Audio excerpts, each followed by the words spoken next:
চব্বিশের গণ অভ্যুত্থানের মধ্য দিয়ে গড়ে ওঠা তরুণদের দল জাতীয় নাগরিক পার্টি এনসিপির আত্মপ্রকাশ অনুষ্ঠানে মুহুর্মুহু ইনকিলাব জিন্দাবাদ স্লোগানটি শোনা যায়। নাহিদ ইসলাম সহ দলের প্রায় সব শীর্ষ নেতাই ইনকিলাব জিন্দাবাদ স্লোগানটি উচ্চারণ করেছেন। গত 28 ফেব্রুয়ারি নতুন দলের আত্মপ্রকাশ অনুষ্ঠানে একই স্লোগান অনেক নেতা ব্যবহার করায় জনমনে কৌতূহল তৈরি হয়েছে স্লোগানটিকে ঘিরে। এ নিয়ে সামাজিক যোগাযোগ মাধ্যমে আলোচনা হচ্ছে ব্যাপকভাবে। সাধারণ মানুষের ভেতরে আগ্রহ তৈরি হয়েছে এটা জানার জন্য যে স্লোগানটি কি জাতীয় নাগরিক পার্টির দলীয় স্লোগান হিসেবে গ্রহণ করেছে। জানবো সেসব প্রশ্নের উত্তর। এরকম আরও কন্টেন্ট দেখতে সাবস্ক্রাইব করুন theReport.live চ্যানেলটি, লাইক, কমেন্ট, শেয়ার করে আমাদের সঙ্গেই থাকুন। ইনকিলাব জিন্দাবাদ স্লোগানের প্রচলন মূলত ভারতীয় উপমহাদেশের স্বাধীনতা সংগ্রামের সময় ব্রিটিশ বিরোধী আন্দোলনের অন্যতম পরিচিত ও জনপ্রিয় স্লোগান ছিল এটি।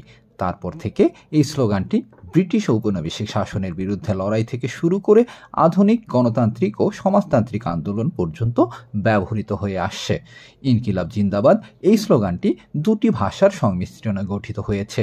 ইনকিলাব একটি আরবি শব্দ যার অর্থ বিপ্লব বা পরিবর্তন, আর জিন্দাবাদ একটি ফার্সি শব্দ যার অর্থ দীর্ঘজীবী হওয়া।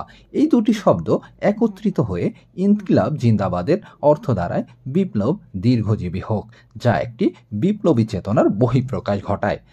প্রখ্যাত ভারতীয় ইতিহাসবিদ ইরফান হাবিব 2022 সালের 29 মে ভারতীয় পত্রিকা ইন্ডিয়ান এক্সপ্রেসে এক লেখায় উল্লেখ করেছেন 1921 সালে মাওলানা হযরত মোহানি প্রথম স্লোগানটি ব্যবহার করেন।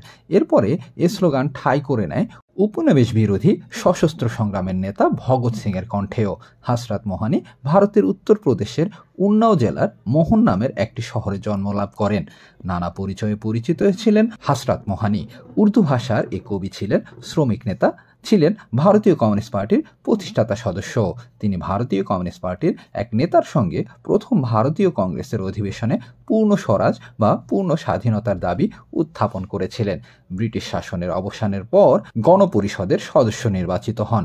ভারতীয় সংবিধানের খসড়া প্রণয়ন কমিটির গুরুত্বপূর্ণ সদস্য হিসাবেও দায়িত্ব পালন করেন তিনি। হযরত মোহানি ইনকিলাব জিন্দাবাদ স্লোগানটি ব্যবহার করেছিলেন সামাজিক ও অর্থনৈতিক বৈষম্যের বিরুদ্ধে লড়াইয়ের অংশ হিসাবে। তবে স্লোগানটিকে জনপ্রিয় করে তোলেন ব্রিটিশ বিরোধী আন্দোলনের বিপ্লবী নেতা ভগৎ সিং। তিনি ছিলেন হিন্দুস্তান সোশ্যালিস্ট রিপাবলিকান অ্যাসোসিয়েশনের সদস্য। 1928 সালে সাইমন কমিশনের বিরুদ্ধে আন্দোলনের সময় এবং 1929 সালে কেন্দ্রীয় আইনসভায় বোমা বিস্ফোরণের সময় ভগৎ সিং ও তার সঙ্গীরা ইনকিলাব জিন্দাবাদ স্লোগান দেন। ব্রিটিশ সরকার তাকে মৃত্যুদণ্ডে দিলে তার শেষ দিনগুলোতেও তিনি ইনকিলাব জিন্দাবাদ স্লোগানটি উচ্চারণ করেন।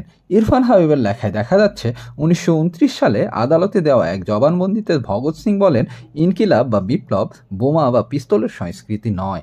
আমাদের বিপ্লবের অর্থ হলো প্রকাশ্য অন্যায়ের উপর ভিত্তি করে দাঁড়িয়ে থাকা বর্তমান পরিস্থিতিকে সম্পূর্ণ বদলে দেওয়া। যদিও গান্ধী অহিংস আন্দোলনের পক্ষে ছিলেন, তবুও এই স্লোগানটি স্বাধীনতা সংগ্রামের সঙ্গে একীভূত হয়ে যায়। নেতাজি সুভাষচন্দ্র বসু এবং আজাদ হিন্দ ফৌজ এর যোদ্ধারাও এটি ব্যবহার করেছিলেন। 1940-এর দশকে ভারতীয় কমিউনিস্ট পার্টি ও অন্যান্য বামপন্থী সংগঠনগুলো এই স্লোগানকে তাদের আন্দোলনে অন্তর্ভুক্ত করে। ভারত ও পাকিস্তানের স্বাধীনতা আন্দোলনে এটি ছিল একটি কেন্দ্রীয় স্লোগান। 1942 সালের ভারত ছাড়ো আন্দোলন তথা কুইট ইন্ডিয়া মুভমেন্টে এই স্লোগান ব্যাপকভাবে ব্যবহৃত হয়। এরপর থেকে বাংলাদেশেও বিভিন্ন আন্দোলন সংগ্রামে এই স্লোগান সীমিত আকারে হলেও ব্যবহৃত হতে দেখা গেছে। তবে 24-এর ছাত্র জনতার গণ অভ্যুত্থানে এ স্লোগানের ব্যবহার বেশি হতে দেখা যায়। পরে যখন তরুণরা জাতীয় নাগরিক পার্টি নামে নতুন দল গঠন করে, তখনও তাদের আত্মপ্রকাশ অনুষ্ঠানে এই স্লোগান ব্যবহার হতে দেখা যায়। যদিও জাতীয় নাগরিক পার্টির নেতারা বলছেন এটি জাতীয় নাগরিক পার্টির দলীয় স্লোগান নয়। যেহেতু জুলাই গণ অভ্যুত্থানের পর থেকেই ইনকিলাব জিন্দাবাদ স্লোগানটি বেশ আলোচিত ছিল, তারই ধারাবাহিকতায় তারা এই স্লোগানটি বিভিন্ন কর্মসূচিতে ব্যবহার করছেন।